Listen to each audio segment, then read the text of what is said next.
کہ ہماری حرکتوں سے یا ہماری زبان سے کسی شخص کو ذرہ برابر بھی دکھ اور تکلیف نہ پہنچے۔ جہاں اللہ رب العالمین نے اس سے پہلے 6 بڑی صفات کا ذکر کیا ہے جس سے انسانی رویوں میں تلخیاں پیدا ہو سکتی ہیں، ان کو ختم کیا ہے۔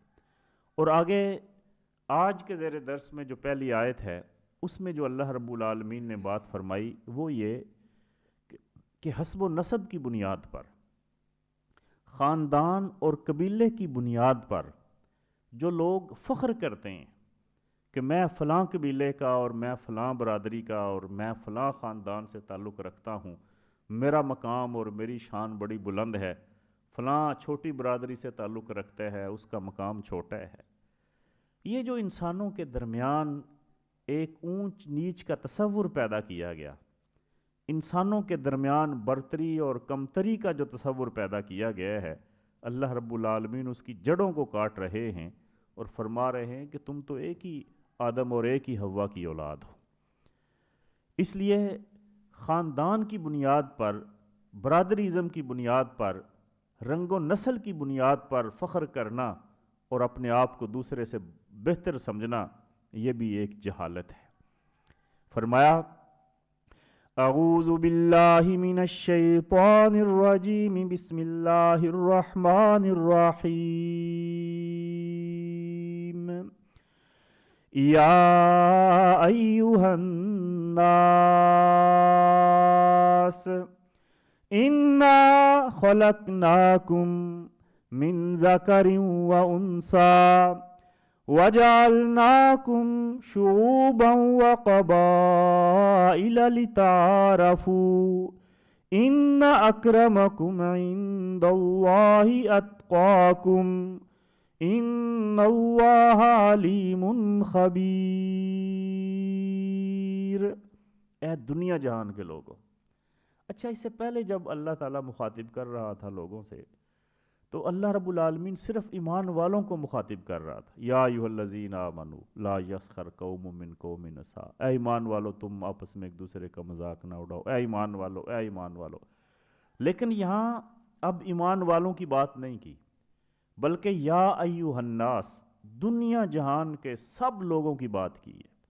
وہ دنیا کے کسی خطے سے تعلق رکھتے ہوں، کسی برادری سے تعلق رکھتے ہوں، کسی مذہب سے تعلق رکھتے ہوں، کسی قوم سے تعلق رکھتے ہوں، پوری انسانیت کو مخاطب کرتے ہوئے فرمایا یا ایھا الناس انا خلقناکم من ذکر و انثی، ہم نے تمہیں ایک مرد اور ایک عورت سے پیدا کیا ہے۔ تم سب آدم اور حوا کی اولاد ہو، اس لیے تمہاری نسل ایک ہی ہے، خون ایک ہی ہے، ایک ہی انسان کی اولاد ہو، تمہاری رگوں میں گردش کرنے والا خون وہ ایک ہی نسل کا خون ہے۔ وَجَعَلْنَاكُمْ شُعُوبًا وَقَبَائِلَ لِتَعَارَفُوا، تمہاری مختلف قومیں اور مختلف خاندان اور قبیلے وہ تو صرف اس لیے بنائے کہ تم ایک دوسرے کی شناخت کر سکو، ایک دوسرے کو پہچان سکو۔ لیکن حیرت ہے کہ انسان نے اپنی اس شناخت کو فخر کا رنگ دے دیا، تکبر کا رنگ دے دیا، اور دور جہلیت کے عرب اور جہاں بہت ساری برائیوں میں ملوث تھے وہاں ان کے اندر تفاخر کی بیماری بری طرح پھیلی ہوئی تھی۔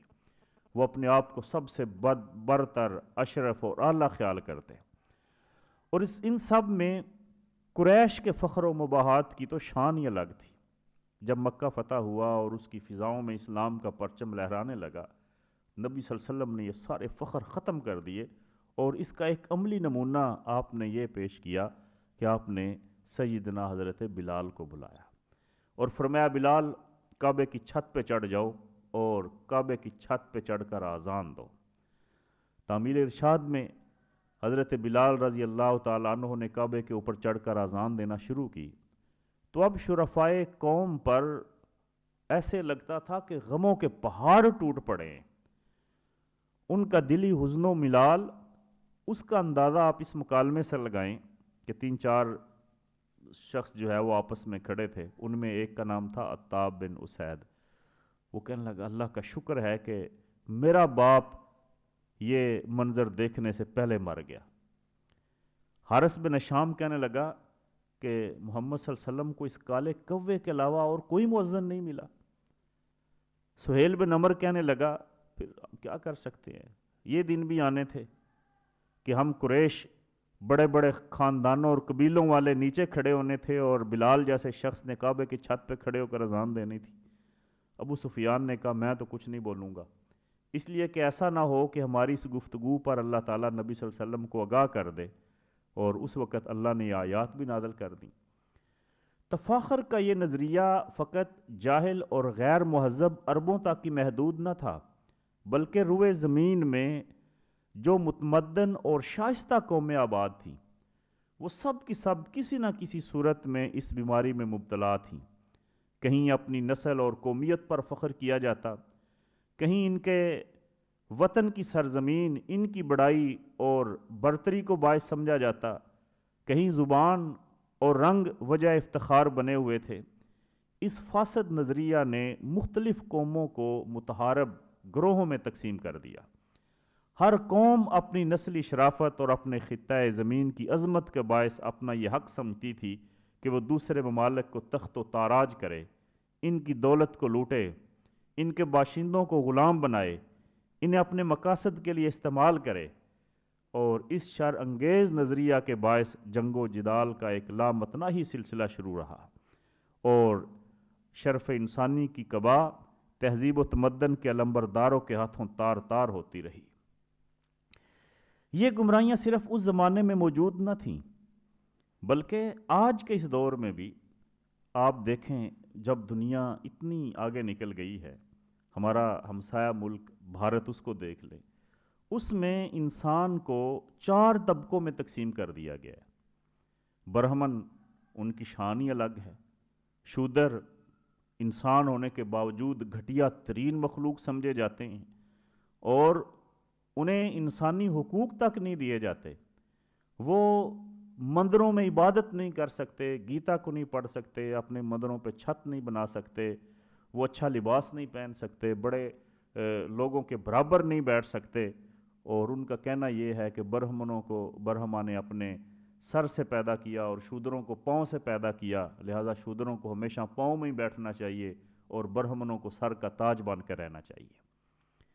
یہ ذات پات کا ایک مذہبی رنگ دے دیا گیا ہے، اور مذہبی طور پر شودروں نے بھی تسلیم کر لیا کہ ہاں ہم ایک گھٹیا قوم ہیں، اور برہمن چاہے وہ نلیک اور نکمہ اور کسی کھاتے کا نہ ہو وہ اعلیٰ اور افضل، اور شودر اگرچہ کتنا ہی ذہین و فطین اور کتنا ہی عقل مند کیوں نہ ہو وہ گھٹیا گنا جاتا ہے۔ بلکہ اگر آپ ان ملکوں میں چلے جائیں جن ممالک کے بارے میں ہم کہہ سکتے ہیں کہ یہ ممالک تو بڑے کلچرڈ اور بڑے مہذب ملک ہیں، امریکہ جیسے ملک میں آج بھی جو گوروں کے ہوٹل ہیں وہ کالوں سے اس قدر نفرت کرتے ہیں کہ جو امریکہ کے اصل پرانے باشندے تھے جو کالے رنگ کے ہیں، انہیں ریڈ انڈین کہتے ہیں، وہاں کے ریڈ انڈین لوگوں کے خلاف گوروں کے دل میں جو حسد اور نفرت ہے اس کا اندازہ آپ اس سے لگائیں کہ کئی مقامات اور ہوٹلوں پہ باقاعدہ لکھا جاتا ہے کہ یہاں ریڈ انڈین نسل کے لوگ اور کتے داخل نہیں ہو سکتے، کتوں کا اور کالوں کا داخلہ ممنوع ہے۔ کہ جو ہی آپ کہتے ہیں گجرانوالا، آپ کو پتہ ہوتا ہے کس خطے کی بات کر رہے ہیں، آپ کہتے ہیں سیالکوٹ، ملتان، پشاور، لاہور، کراچی، فوراً آپ کو اندازہ ہو جاتا ہے کہ یہ کس خطے کی اور کس علاقے کی بات ہو رہی ہے۔ اگر سب کا نام ایک ہی ہوتا تو آپ کو پتہ ہی نہیں چلتا۔ اسی طرح یہاں جتنے لوگ بیٹھے ہیں سب کے نام الگ الگ ہیں، کسی کا نام مصعب ہے، کسی کا نام قاسم ہے، کسی کا نام احمد ہے، کسی کا نام اعظم ہے۔ اب اگر سب کا ایک ہی نام ہو، سب کا نام ایک مصعب ہی سب کا نام ہو، بلایا جائے سب کے کان کھڑے ہو جائیں، یہ الگ الگ نام یہ تمہارے تعارف کے لیے ہیں، یہ صرف تعارف کے لیے ہیں، اس لیے نہیں ہے کہ کوئی کہے کہ چونکہ میرا نام یہ ہے تو میں کوئی بڑا اعلیٰ اور افضل ہوں اور آپ کا نام وہ ہے تو آپ بڑے گھٹیا اور نیچ ہیں، نہیں، یہ بالکل نہیں ہے۔ آج بدقسمتی سے ہمارے معاشرے میں بھی انگریز جو جراثیم چھوڑ گیا ہے کمی اور چودھری کے، وہ ابھی تک چل رہے ہیں، اور ہم ان بتوں کو نہیں توڑ سکیں۔ کتنے خاندان اور برادریاں ان کو ہم کمی کمین سمجھتے ہیں، چاہے وہ کتنے ہی عقل مند، ذہین اور فتین اور صاحب بصیرت کیوں نہ ہوں، اور کتنے ہی وہ لوگ جنہیں ہم زمیندار سمجھتے ہیں، چاہے وہ کتنے ہی بے عقل اور بے شعورے کیوں نہ ہوں، وہ کہتے ہیں جی ہم فلاں برادری سے ہیں لہٰذا ہمارا بڑا مقام ہے۔ تو اسلام نے اس تفریق کو سرے سے ختم کر دیا کہ تم ایک ہی آدم اور حوا کی اولاد ہو، تمہارے درمیان قبیلے، ذاتیں، برادریاں یہ جو بنائی گئی ہیں صرف تعارف کے لیے بنائی گئیں، اور دیکھیں اس میں کسی شخص کا ذاتی طور پہ کوئی دخل نہیں ہے کہ وہ فلاں قبیلے میں پیدا ہوا۔ اگر آپ یہ بات مان بھی لیں، یہ فلسفہ مان بھی لیں کہ فلاں قبیلہ افضل ہے اور فلاں کم درجے کا ہے، تو جو اس وہاں پیدا ہوا اس پیدا ہونے والے کا اپنا کیا کمال ہے؟ اللہ تعالیٰ اس کو یہاں بھی پیدا کر سکتا تھا۔ جو عرب میں پیدا ہوا اللہ اس کو عجم میں پیدا کر سکتا تھا، جو گورا پیدا ہوا اللہ اسے کالا پیدا کر سکتا تھا۔ یہ محض اتفاق سے کسی ایک جگہ پیدا ہو جانے پر کوئی انسان چھوٹا اور بڑا ہو سکتا ہے؟ نہیں، یہ تو عقل کا تقاضا بھی نہیں ہے۔ ہاں، اگر بڑا ہونا ہے تو اس کا ایک معیار اللہ نے ضرور رکھا ہے۔ فرمایا ان اکرمکم عند اللہ اتقاکم، تم میں سے زیادہ معزز اللہ کی بارگاہ میں وہ ہے جو تم میں سے زیادہ متقی ہے۔ اب اس کا اختیار تمہیں دے دیا ہے کہ کتنی عزت حاصل کرنی ہے۔ جتنا تقوی حاصل کر لو گے اللہ کے نزدیک تمہارا مقام اور رتبہ اتنا بڑھ جائے گا۔ اگر تمہارے اندر تقوی ہے، اگر تمہارے اندر اللہ کا ڈر اور خوف ہے تو تم عزت والے ہو۔ اللہ کے ہاں پھر تمہارا مقام اور تمہاری شان اور تمہارا مرتبہ بڑا بلند ہے۔ اگر تم نافرمان ہو، اگر تم اللہ اور اس کے رسول کے باغی ہو تو تمہارا کوئی مقام نہیں ہے، تم گھٹیا ہو۔ اب بے شک کوئی بادشاہوں کے گھر پیدا ہو، بے شک کوئی بڑے سے بڑے خاندان اور قبیلے سے تعلق کیوں نہ رکھتا ہو، کوئی کسی بڑے سے بڑے اعلیٰ افیسر کا بیٹا، کسی بادشاہ کا بیٹا کیوں نہ ہو، لیکن اگر تقوی نہیں ہے تو وہ گھٹیا اور رذیل ہے۔ اس کے برعکس کوئی کتنے ہی دنیا داری کے اعتبار سے چھوٹے خاندان اور کسی غریب شخص اور کسی بہت ہی غریب علاقے میں پیدا ہونے والا شخص، لیکن اگر اس کے اندر تقوی ہے، ان اکرمکم عند اللہ اتقاکم، تو پھر اللہ کے ہاں اس کا مقام بڑا بلند ہے۔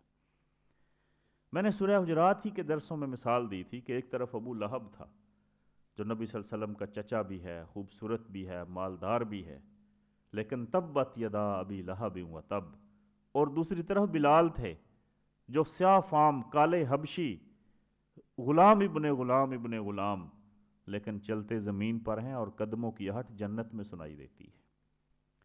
عزت اور شرف کی بنیاد وہ تقوی ہے، وہ خاندان نہیں ہے، وہ حسب و نسب نہیں ہے۔ نبی صلی اللہ علیہ وسلم نے فرمایا کہ جس کو اس کے عمل نے پیچھے چھوڑ دیا، اس کا حسب و نسب اس کو آگے نہیں بڑھا سکتا۔ یہاں بات عملوں کی ہے، یہاں بات تقوی کی ہے۔ اگر تمہارے عمل ٹھیک ہیں اور تم اللہ سے ڈرنے والے ہو تو تمہارا مقام بڑا بلند ہے، لیکن اگر تمہارے عمل ٹھیک نہیں ہیں، تمہارے اندر اللہ کا ڈر نہیں ہے، پھر تم چاہے کتنے ہی ملکوں کے مالک اور کتنے ہی جاگیروں کے وارث کیوں نہ ہوں، پھر چاہے حکومتیں تمہارے قدموں میں کیوں نہ پڑی رہتی ہوں، چاہے دنیا کے لوگ تمہارے سامنے جھکتے کیوں نہ ہوں، لیکن اللہ کے ہاں تمہاری کوئی حیثیت نہیں ہے۔ ان اکرمکم عند اللہ اتقاکم، اللہ کے ہاں اگر کسی کو شرف حاصل ہے، اللہ کے ہاں اگر کوئی معزز ہے، اللہ کے ہاں اگر کسی کا بلند مقام ہے، اللہ کے ہاں اگر کوئی عزت والا ہے، اللہ کے ہاں اگر کوئی بلند مرتبے والا ہے، اللہ کے ہاں اگر کوئی شانوں والا ہے، اللہ کے ہاں اگر کوئی عظمتوں والا ہے، تو وہ صرف وہی ہے جو متقی ہے۔ اور پھر فرمایا ان اللہ علیم خبیر، بے شک اللہ رب العالمین ہر چیز کا علم رکھنے والا اور خبردار ہے۔ اللہ کو ہر چیز کا علم ہے۔ کسی خاندان میں پیدا ہونا، کسی زمین کا باشندہ ہونا، چہرے کی کوئی خاص رنگت، اس میں انسان کی اپنی کوشش اور سعی کا تو کوئی دخل نہیں ہے نا۔ اس لیے قرآن مجید نے اس کو وجہ افتخار قرار نہیں دیا۔ البتہ ایک چیز جس سے انسان کا مرتبہ دوسرے لوگوں سے برتر اور اعلیٰ ہوتا ہے، اس میں انسان کی ذاتی کوشش کا بھی دخل ہے، وہ ہے تقوی۔ تقوی کی بنا پر جو معزز اور محترم ہوگا وہ فخر و غرور سے یکسر پاک ہوگا۔ ایسے شخص کا وجود نہ صرف اپنے ملک اور قوم کے لیے باعث خیر و برکت ہوگا، بلکہ تمام نوع انسانی اس کے فیض و برکات سے مستفیض ہوتی رہے گی۔ حضور اکرم صلی اللہ علیہ وسلم نے مختلف مواقع پر بڑے اثر انگیز انداز میں اس حقیقت کو بیان فرمایا ہے۔ فتح مکہ کے دن حضور صلی اللہ علیہ وسلم اپنی اونٹنی قصوہ پہ سوار ہو کر آپ نے طواف کیا۔ اب حرم پاک مسجد لوگوں سے کچا کچ بھری ہوئی تھی، اونٹنی کے بیٹھنے کے لیے بھی جگہ نہیں تھی۔ حضور صلی اللہ علیہ وسلم کو لوگوں نے بازوؤں کا سہارا لے کر اونٹنی سے اتارا۔ حضور صلی اللہ علیہ وسلم نے خطبہ ارشاد فرمایا۔ آپ نے سب سے پہلے اللہ کی تعریف کی اور آپ نے فرمایا کہ سب تعریفیں اس اللہ کے لیے جس نے عہد جہلیت کی خامیاں دور کر دیں اور تمہیں تکبر سے پاک کر دیا۔ آپ نے فرمایا اے لوگو، انسانوں کے بس دو ہی گروہ ہیں، صرف دو گروہ ہیں انسانوں کے، ایک نیک اور متقی جو اللہ کے نزدیک محترم ہے، اور دوسرا بدکار اور بدبخت جو اللہ کے نزدیک حقیر ہے۔ ورنہ سارے انسان آدم کی اولاد ہیں اور اللہ تعالیٰ نے آدم علیہ السلام کو مٹی سے پیدا کیا تھا۔ یعنی اب دو ہی گروہ ہیں، ایک نیکی اور متقی لوگوں کا اور ایک بدکار لوگوں کا۔ اب اس میں آپ یہ نہ دیکھیں کہ میرا تعلق کس قبیلے سے ہے، کس برادری سے ہے، آپ یہ دیکھیں کہ میرا شمار نیک اور متقی لوگوں میں ہے یا بدکار اور بدبخت لوگوں میں ہے۔ اگر متقی لوگوں میں ہے تو پھر آپ عزت والے ہیں، اور اگر بدکار اور بدبخت لوگوں میں ہے تو آپ کی کوئی عزت نہیں ہے۔ حجۃ الوداع کے موقع پر جو میرے اور آپ کے محبوب آقا نبی اکرم صلی اللہ علیہ وسلم نے تاریخی خطبہ ارشاد فرمایا، اس میں بھی آپ نے یہی فرمایا اے لوگو تمہارا رب ایک ہے۔ کسی عربی کو کسی اجمی پر اور کسی اجمی کو کسی عربی پر کوئی فضیلت نہیں، کسی کالے کو گورے پر اور کسی گورے کو کالے پر کوئی برتری حاصل نہیں سوائے تقویٰ کے۔ اللہ کے نزدیک تم میں عزت والا وہ ہے جو متقی ہے۔ اور پھر آپ نے لوگوں سے پوچھا لوگو کیا میں نے تم تک اللہ کا پیغام پہنچا دیا؟ تو سب نے بیک زبان ہو کر کہا یا رسول اللہ بے شک آپ نے پہنچا دیا۔ فرمایا جو یہاں موجود ہے وہ یہ حکم ان لوگوں تک پہنچا دے جو یہاں موجود نہیں ہے۔ پھر نبی کائنات صلی اللہ علیہ وسلم نے مزید فرمایا تم سب آدم کی اولاد ہو اور آدم کو مٹی سے پیدا کیا تھا۔ لوگ اپنے باپ دادا پر اپنے قبیلے پر فخر کرنے سے باز آ جائیں، ورنہ اللہ کے نزدیک وہ گوبر کے کالے کیڑے سے بھی حقیر اور ذلیل ہوں گے۔ یہ جو کہتے ہیں نا میں چودھری اور میں فلاں خاندان کا اور میں سردار، اس تکبر کو نبی صلی اللہ علیہ وسلم نے فرمایا کہ گوبر کے کالے کیڑے سے بھی حقیر ہوں گے یہ جو اس طرح فخر کرتے ہیں۔ اسی طرح نبی کائنات صلی اللہ علیہ وسلم نے ارشاد فرمایا اللہ تعالیٰ روز محشر تمہارے حسب و نسب کے بارے میں تم سے نہیں پوچھے گا کہ تم کس خاندان کے تھے اور کس قبیلے کے تھے اور کون تمہارا باپ دادا۔ اللہ تعالیٰ کے نزدیک تم میں زیادہ محترم وہی ہوگا جو متقی ہوگا۔ اللہ تعالیٰ تمہاری شکلوں کو اور تمہارے مالوں کی طرف نہیں دیکھتا بلکہ وہ تمہارے عملوں کی طرف دیکھتا ہے۔ تو اس لیے اگر عزت والا بننا ہے تو پھر اچھے عمل کریں، اچھے عملوں کی بنیاد پر عزت حاصل ہوگی۔ محض خاندان اور قبیلے اور علاقے اور فلاں زبان بولنے کی وجہ سے عزت اور شرف حاصل نہیں ہوگی۔ اب یہ ایک ایسا پیغام ہے جس کے ذریعے انسانوں کے درمیان نفرت اور کدورت اور جھوٹی برتری کی ساری دیواریں منہدم کر کے رکھ دی گئی ہیں۔ اس کے بعد پھر آگے کچھ قبائل کا ذکر فرمایا کہ جب نبی کائنات صلی اللہ علیہ وسلم کی دعوت پھیلتی ہی چلی گئی، مدینہ میں اسلامی حکومت اور اسلامی ریاست بھی قائم ہو گئی، مختلف قبائل اسلام کو قوت میں دیکھ کر جب ایمان لانے لگے تو ان میں سے بہت سارے لوگ تھے جنہوں نے ابھی ایمان کو سیکھا نہیں تھا، ایمان ان کے دلوں میں داخل نہیں ہوا تھا، لیکن وہ مسلمان ہو گئے۔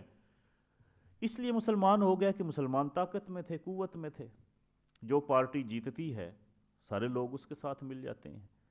تو تب بھی ایسے ہی ہوتا تھا۔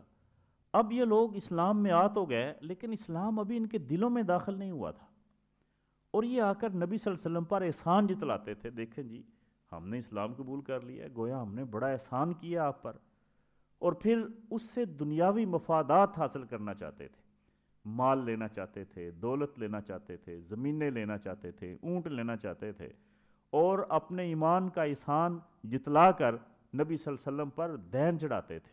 تو اللہ رب العالمین نے یہ آیات ان کے لیے نازل فرمائیں، فرمایا قالت الاعراب آمنا قل لم تؤمنوا ولكن قولوا اسلمنا ولما يدخل الإيمان في قلوبكم وَإِن تُطِيعُوا اللَّهَ وَرَسُولَهُ لَا يَلِتْكُم مِّنْ أَعْمَالِكُمْ شَيْئًا إِنَّ اللَّهَ غَفُورٌ رَّحِيمٌ۔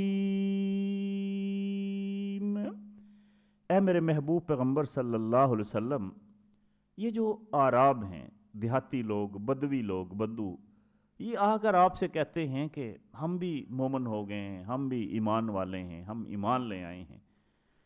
قل لم تؤمنوا، ان سے کہو کہ نہیں، تم ایمان نہیں لائے ابھی۔ یہ نہ کہو کہ ہم ایمان لائے، ولیکن قولوا اسلمنا، بلکہ یہ کہو کہ ہم صرف مسلمان ہوئے ہیں۔ ولما يدخل الایمان فی قلوبکم، اس لیے کہ ابھی تک ایمان تمہارے دلوں میں داخل نہیں ہوا۔ ہاں، وَإِن تُطِيعُوا اللَّهَ وَرَسُولَهُ، اگر تم سچے دل سے اللہ اور اس کے رسول کی اطاعت کرو گے، لا يَلِتْكُم مِّنْ أَعْمَالِكُمْ شَيْئًا، تو پھر اللہ تعالیٰ تمہارے اعمال میں ذرہ برابر بھی کمی نہیں کریں گے۔ لیکن جب تک تم اپنے دل سے اللہ اور اس کے رسول کی سچی اطاعت نہیں کرتے، صرف زبانی کلمہ پڑھ لینے سے تم مسلمانوں کی صف میں تو شامل ہو گئے ہو لیکن ایمان نہیں لائے۔ دیکھیں، مسلمان دو طرح کے ہیں، ایک ہیں قانونی مسلمان اور ایک ہیں حقیقی مسلمان۔ اب بھی ہیں، یعنی یہ تو وہ دور تھا نا بدوؤں کا، جب نئے نئے داخل ہوئے تھے۔ اب یہ پاکستان جو کلمے کی بنیاد پہ بنا ہے، جس کی اساس کلمہ طیبہ ہے، اسلامی ملک ہے، یہاں بھی میں دیکھ رہا ہوں کہ مسلمانوں کی دونوں قسمیں یہاں بھی ہیں، حقیقی مسلمان اور قانونی مسلمان۔ قانونی مسلمان کیا ہے؟ وہ جی پیدا ہوئے ماں باپ کے گھر، ماں باپ مسلمان تھے، لہٰذا ہم بھی مسلمان ہو گئے۔ اب اسلام ہے کیا، ایمان کیا ہے، قرآن کیا ہے، قرآن کی تعلیمات کیا ہیں، تمہارے اوپر مسلمان ہونے کے بعد کون سے فرائض اور کون سے حقوق ہیں، اس کا کوئی پتہ نہیں۔ شناختی کارڈ بنوانے جانا ہے، انہوں نے پوچھنا ہے مذہب کے خانے میں، مذہب کیا ہے؟ اسلام، لکھ دیا۔ اب جب آپ نے کہا کہ میں مسلمان ہوں تو قانونی طور پر تو آپ کو مسلمان تسلیم کیا جائے گا، لیکن مومن نہیں تسلیم کیا جائے گا، اس لیے کہ وَلَمَّا يَدْخُلُ الْإِيمَانُ فِي قُلُوبِكُمْ، ابھی دلوں میں ایمان داخل نہیں ہوا ہے۔ دلوں میں ایمان اس وقت داخل ہوگا وَإِن تُطِيعُوا اللَّهَ وَرَسُولَهُ، جب تم اللہ اور اس کے رسول کی سچے دل سے اطاعت کرو گے۔ اب ایک شخص نماز نہیں پڑھتا، پانچوں نماز پڑھتا ہی نہیں ہے، کیا وہ مومن ہو سکتا ہے؟ ایک شخص رمضان کے روزے نہیں رکھتا، کیا وہ مومن ہو سکتا ہے؟ استطاعت کے باوجود حج اور زکوٰۃ ادا نہیں کرتا، کیا وہ مومن ہو سکتا ہے؟ اللہ اور اس کے رسول کی اطاعت نہیں کرتا، اپنی منمانیاں کرتا ہے، کیا وہ مومن ہو سکتا ہے؟ ہیں تو سارے مسلمان۔ وہ مسلمان تو ہوں گے صرف قانونی طور پر، صرف ایک وابستگی کے طور پر، لیکن اللہ کو ایسے مسلمان نہیں چاہیے۔ قالت الاعراب آمنا، جب ایسے بدو قسم کے لوگ جنہوں نے ابھی اسلام کو سیکھا نہیں تھا، اسلامی تعلیمات کو سیکھا نہیں تھا، اس پر ابھی عمل کرنا شروع نہیں ہوئے تھے، جب انہوں نے کہا ہم ایمان لائے تو اللہ نے منع کر دیا، قل لم تؤمنوا، نہیں تم ایمان نہیں لائے۔ ان سے میرے محبوب کہہ دو کہ اپنے آپ کو ایمان والا نہ کہیں، ہاں ولیکن قولوا اسلمنا، یہ ضرور کہیں کہ ہم دائرہ اسلام میں داخل ہو گئے۔ اس لیے کہ وَلَمَّا يَدْخُلِ الْإِيمَانُ فِي قُلُوبِكُمْ، ایمان دلوں میں داخل نہیں ہوا۔ صرف زبانی کلمہ پڑھنے سے بندہ مسلمان نہیں ہو جاتا۔ خرد نے کہہ بھی دیا لا الہ تو کیا حاصل، دل و نگاہ جو مسلمان نہیں تو کچھ بھی نہیں، بلکہ اپنے آپ کو مکمل اللہ کی اطاعت میں اور اللہ کی بندگی میں پیش کر دینا، خود کو اللہ اور اس کے رسول کے سپرد کر دینے کا نام ایمان ہے، اس کا نام تقوی ہے۔ سورہ مومنون میں اہل ایمان کی صفات بیان فرمائی گئی، قد افلح المؤمنون، اہل ایمان کامیاب ہو گئے۔ الذین هم فی صلاتہم خاشعون، وہ اہل ایمان جن کی نمازوں میں خشیت آ گئی۔ والذین هم عن اللغو معرضون، وہ جو بیہودہ محفلوں سے اجتناب کرتے رہے۔ والذین هم للزکاة فاعلون، وہ جو نظام زکوٰۃ کے عمل رہے۔ والذین هم لفروجہم حافظون، وہ جو اپنی شرمگاہوں کی حفاظت کرنے والے۔ یعنی باقاعدہ صفات بیان کی گئی کہ یہ صفات تمہارے اندر ہوں گی تو پھر تم مومن اور ایمان والے ہوگے۔ اگر یہ صفات نہیں ہیں تو محض زبانی اپنے آپ کو مسلمان کہتے بھی پھرو اور ایمان تمہارے دلوں میں نہ ہو تو اللہ کو وہ مطلوب و مقصود نہیں ہے۔ ہاں، اگر تم ایمان لے آؤ، اللہ اور اس کے رسول کی سچی اطاعت کرو، پھر اللہ کا یہ وعدہ ہے لا یلتکم من اعمالکم شیئا، اللہ تعالیٰ تمہارے اعمال میں ذرہ برابر بھی کمی نہیں کرے گا، بالکل ذرہ برابر بھی کمی نہیں ہوگی۔ ان اللہ غفور رحیم، وہ تو بڑا بخشنے والا اور رحم کرنے والا ہے۔ قبیلہ بنو اسد کے لوگوں کے بارے میں یہاں اشارہ کیا گیا کہ ایک سال وہاں قحط پڑا اور بارگاہ رسالت میں حاضر ہو کر وہ یہی دعویٰ کرنے لگے کہ ہم مسلمان ہیں لہٰذا ہمیں مالی امداد دی جائے، جبکہ ان کے دل نور ایمان سے محروم تھے۔ انہوں نے مدینہ کے راستوں کو غلاظت سے بھر دیا، حضور صلی اللہ علیہ وسلم کی خدمت میں آ کر عرض کرتے کہ ہم اپنے بال بچے لے کر آپ کے پاس آ گئے ہیں، دوسرے قبائل کی طرح ہم نے آپ کے ساتھ جنگ نہیں کی، اس لیے آپ ہماری ضروریات پورا کریں۔ وہ اصل میں حضور پر احسان جتلاتے تھے۔ اس کے علاوہ اور بھی کچھ قبائل تھے جس میں مزینہ، جزینہ اور اسلم قبائل جو احسان جتلاتے تھے اور ایسی باتیں کرتے تھے، تو اللہ نے اپنے محبوب کو حکم دیا کہ انہیں فرمائیں کہ تمہارے دلوں نے ابھی تک ایمان قبول نہیں کیا ہے، تم فقط دنیاوی مفاد حاصل کرنے کے لیے اور قتل اور اسیری سے بچنے کے لیے مسلمانوں کی صفوں میں شامل ہوئے ہو۔ اگر اللہ تعالیٰ اور اس کے رسول کی اطاعت کو اپنا شعار بناؤ گے تو تمہارے اعمال کا تمہیں پورا پورا اجر دیا جائے گا، لیکن اگر تم اللہ اور اس کے رسول کی اطاعت نہیں کرتے تو تمہارا زبانی دعویٰ ایمان اللہ کے نزدیک اس کی کوئی حیثیت نہیں ہے۔ پھر مزید فرمایا انما المؤمنون الذین آمنوا باللہ ورسولہ ثم لم يرتابوا وجاہدوا باموالہم وانفسہم فی سبیل اللہ اولئک هم الصادقون قل اتعلمون اللہ بدینکم واللہ یعلم ما فی السماوات وما فی الارض واللہ بکل شیء علیم۔ اب اللہ رب العالمین جو حقیقی مومن ہیں، اصل مومن، جن کو اللہ خود اہل ایمان کہہ رہا ہے اور جنہیں مسلمان ہونے کا اور اہل ایمان ہونے کا سرٹیفکیٹ عطا فرما رہا ہے، ان کی صفات بتا رہا ہے کہ انما المؤمنون الذین، سچے ایمان والے تو وہ ہیں آمنوا باللہ ورسولہ، جو اللہ اور اس کے رسول پر ایمان لائے، ثم لم یرتابوا، پھر شک میں نہیں پڑے، پھر شک میں نہیں پڑے کہ پتہ نہیں اللہ سچا ہے کہ نہیں، اس کا رسول سچا ہے کہ نہیں، یہ کتابیں سچی ہیں کہ نہیں، ایمان لانے سے کامیابی ملے گی کہ نہیں ملے گی۔ یہ جو شک میں پڑنا ہے یہ ایمان کو کھوکھلا کر دیتا ہے۔ شک سب سے بڑی قوت جو ہے وہ یقین کی قوت ہے۔ آپ کا ایمان اس وقت مکمل ہوتا ہے جب آپ کے اندر یقین مکمل ہوتا ہے۔ جب تک آپ یقین کی بلندیوں تک نہیں پہنچتے ایمان کھوکھلا رہتا ہے۔ اللہ اور اس کے رسول پر ایمان لانے کے باوجود اگر آپ اللہ اور اس کے رسول کے بارے میں شک ہی کرتے رہیں مختلف طریقوں سے شک کرتے رہیں، یہ بات تو ٹھیک ہے، بس ایمان بھی لائے ہوئے اور بیچ میں شک بھی ہے، کہیں نہ کہیں کسی نقطے پر کبھی قرآن کی کسی آیت کے بارے میں شک آ گیا، کبھی اللہ کے رسول صلی اللہ علیہ وسلم کی حدیث کے بارے میں شک آ گیا، کبھی اللہ کی ذات کے بارے میں شک آ گیا، کبھی اس کی صفات کے بارے میں شک آ گیا کہ وہ پتہ نہیں سنتا بھی ہے کہ نہیں سنتا، وہ یہ کرتا بھی ہے کہ نہیں کرتا۔ اور مختلف طریقوں سے جب انسانی ذہن شکوک و شبہات کے اندر الجھا رہا، اس کے اندر یقین کی قوت پیدا نہ ہوئی، ایمان مکمل نہیں ہوا۔ ایمان کس چیز کا نام ہے؟ ایمان یقین کا نام ہے۔ یقین، جب انسان کے اندر پختہ یقین آ جاتا ہے، ان الذین قالوا ربنا اللہ ثم استقاموا تتنزل علیہم الملائکہ اللہ تخافوا ولا تحزنوا وابشروا بالجنۃ التی کنتم توعدون۔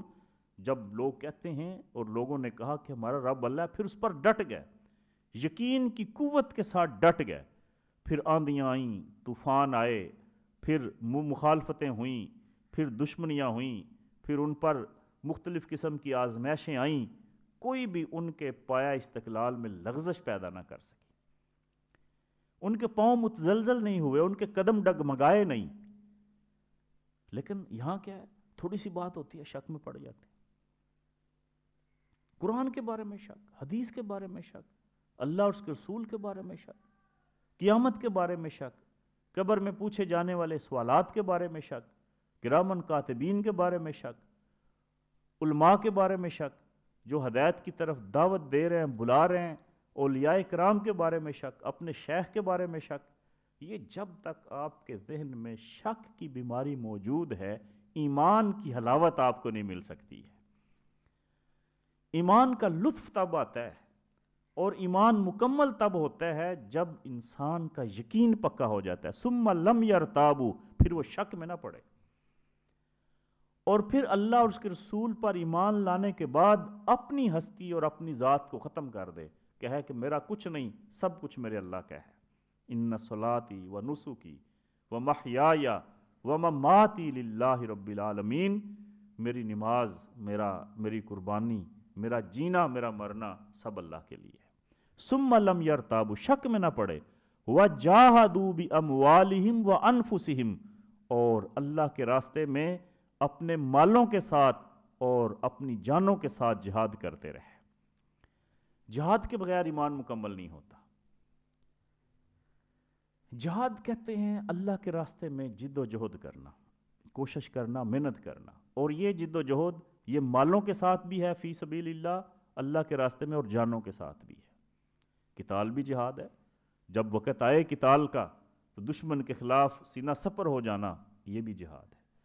آپ اللہ کے دین کی عظمت کی خاطر، تبلیغ کے لیے، اللہ کے دین کی دعوت کو پھیلانے کے لیے، ایمان اور تقوی کے لیے، اسلام کی سربلندی کے لیے جو بھی جد و جہد کرتے ہیں، جو بھی کوشش کرتے ہیں، اسلام اسے جہاد سے تعبیر کرتا ہے۔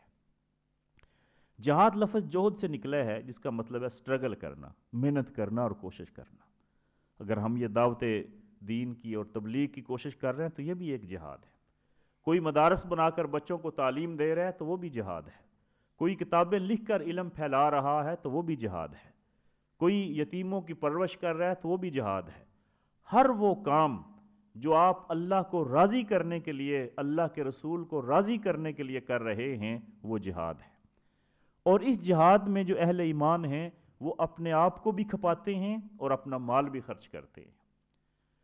جو اللہ کے راستے میں اپنا مال خرچ نہ کرے، اللہ کے راستے میں اپنا وقت نہ نکالے، شک میں پڑا رہے، اللہ کہتا ہے کہ ایمان اس کے دلوں میں بھی داخل نہیں ہوا، وہ اپنے آپ کو مومن نہ کہے۔ اگر سچا ایمان والا بننا ہے تو اللہ اور اس کے رسول پر ایمان لانے کے بعد اپنے اندر یقین کی قوت پیدا کرو، پھر اللہ اور اس کے رسول کے راستے میں جہاد کرو۔ اولئک ھم الصادقون، یہ سچے لوگ ہیں۔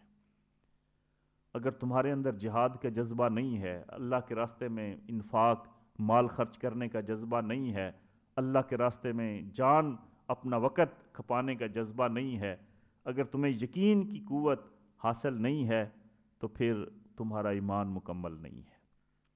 پھر فرمایا کل اتعلمون اللہ بدینکم، اے میرے محبوب ان سے پوچھو کیا تم اللہ کو اپنے دین سے آگاہ کرتے ہو؟ جو آپ کہتے ہیں جی ہم مومن ہو گئے، مسلمان ہو گئے، اللہ کو بتاتے ہو؟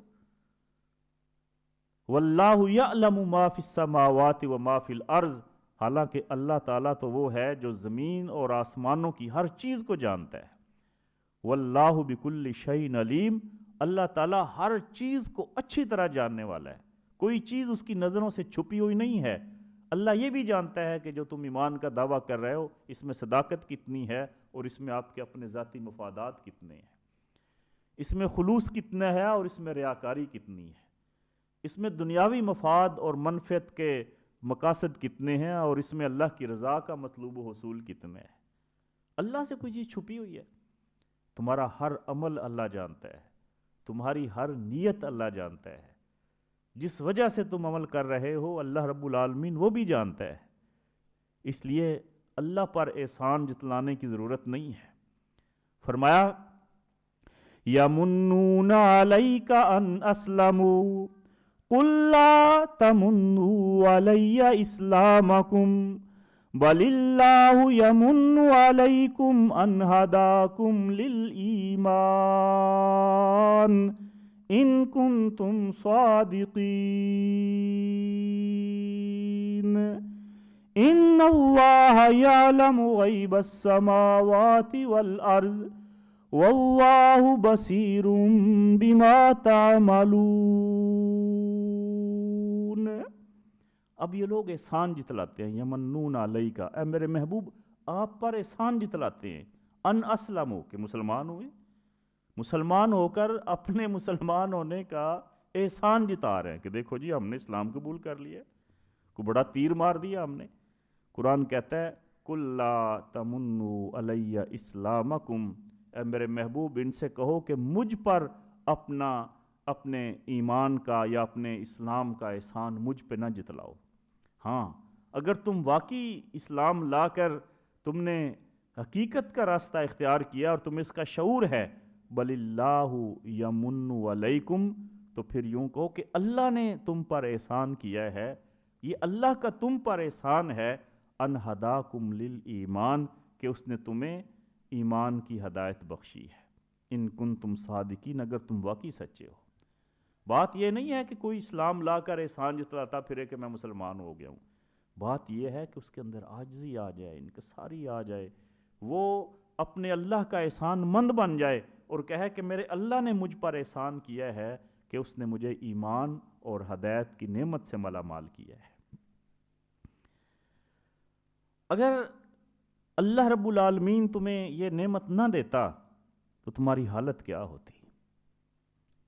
عرب کے یہ بدو، عرب کے بادیہ نشین قبائل اسلام قبول کرتے ہیں اور پھر آ کر احسان جتلاتے ہیں کہ دیکھو ہم نے اپنا آبائی دین ترک کر دیا ہے اور آپ کا دین قبول کر لیا ہے، ہم نے غیر مسلم قبائل سے اپنے دیرینہ تعلقات آپ کی خاطر توڑ دیے ہیں، لہٰذا آپ ہمیں اب اناج دو، آپ ہمیں اب سواریاں دو، آپ ہمیں یہ چیز دو، وہ چیز دو۔ یہ جو ان کا مائنڈ سیٹ تھا، اللہ تعالیٰ نے اس غلط فہمی کو دور کر دیا کہ تمہارا احسان نہیں ہے کہ تم نے اسلام قبول کیا ہے، بلکہ بات یہ ہے کہ تم پر اللہ کا احسان ہے کہ اس نے تمہیں اسلام قبول کرنے کی توفیق عطا فرما دی ہے۔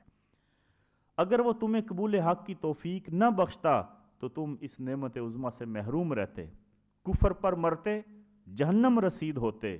لہٰذا یہ احسان نہ جتلاؤ بلکہ اپنے رب کے اس فضل و کرم پر سجدہ ہے شکر بجا لاؤ کہ آج تمہارا شمار غلامان مصطفیٰ صلی اللہ علیہ وسلم میں ہو رہا ہے۔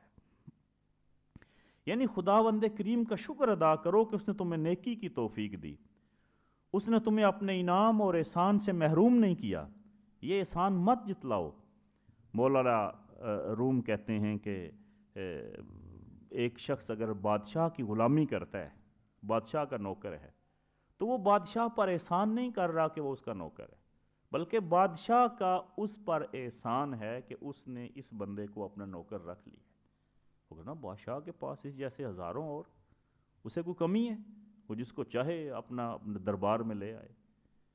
تو یہی حال اللہ رب العالمین کی ذات بابرکت کا ہے کہ اگر اس نے تجھے اسلام کی دولت سے نوازا ہے تو تم نے اللہ پر کوئی دین یا احسان نہیں چڑھایا، بلکہ یہ اللہ کا کرم اور فضل ہے کہ اس نے تمہیں ایمان اور اسلام لانے کی توفیق عطا فرمائی ہے۔ ان اللہ یعلم غیب السماوات والارض، بے شک اللہ زمین و آسمان کے چھپے بھیدوں کو خوب جانتا ہے۔ واللہ بصیر بما تعملون، اور اللہ تعالیٰ خوب دیکھ رہا ہے جو تم کرتے ہو۔ یعنی اے بندو، تمہارا معاملہ اس خدا سے ہے جس کا علم کائنات کے ذرے ذرے تک محیط ہے۔ آسمانوں اور زمینوں کی بے کراں وسعتوں میں کوئی چیز ایسی نہیں جو اس سے مخفی ہو، ہر چیز اس کی نظروں کے سامنے ہے۔ وہ پتھر میں چھپے ہوئے کیڑوں کو بھی جانتا ہے، وہ سمندر کی گہرائیوں کی مچھلیوں کو بھی جانتا ہے، تمہارے دلوں میں جو بھید ہیں انہیں بھی جانتا ہے۔ ہر چیز اس کے لیے بالکل واضح اور سامنے ہے، ظاہر اور باطن اس کے لیے یکساں ہے۔ اس لیے اپنے آپ کو اس اللہ کی بندگی میں دو اور اس اللہ کے بتائے ہوئے طریقوں کے مطابق اپنی زندگیاں ڈھال دو۔ خواتین و حضرات، اللہ کا کروڑہ بار شکر ہے کہ اس نے ہمیں ایمان کی دولت سے نوازا ہے۔ ہم اس کے شکر گزار بندے ہیں کہ اس نے ہمیں اپنا عظیم قرآن کلام مجید عطا فرمایا ہے۔ ہم اس کے شکر گزار بندے ہیں کہ اس نے ہمیں اپنا محبوب عطا فرمایا ہے۔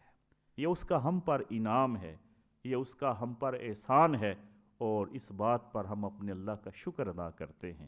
اور اس شکر کا تقاضا یہ ہے کہ ہم دل کی گہرائیوں سے اس قرآن پر ایمان لائیں اور عمل کریں، اللہ کے رسول صلی اللہ علیہ وسلم کی قدر کریں اور آپ کے اسوہ حسنہ کی پیروی کریں، اور جو اخلاق، جو اعلیٰ تعلیمات قرآن اور نبی مہربان صلی اللہ علیہ وسلم نے ہمیں سکھلائی ہیں، ہم اپنی زندگیوں کو ان کے مطابق ڈھالیں۔ اسی میں کامیابی اور اسی میں سرخروئی ہے۔ اللہ رب العالمین سے دعا ہے کہ اللہ رب العالمین ہمیں اپنے دین کے راستے میں قبول فرمائے، ہمیں اپنے اطاعت شعار اور اپنے غلام بندوں میں شامل فرما لے، اپنے محبوب پیغمبر صلی اللہ علیہ وسلم کا سچا پیروکار بنائے، ہمارے دلوں کو قرآن کی روشنی سے منور فرمائے۔ وآخر دعوانا ان الحمد للہ رب العالمین۔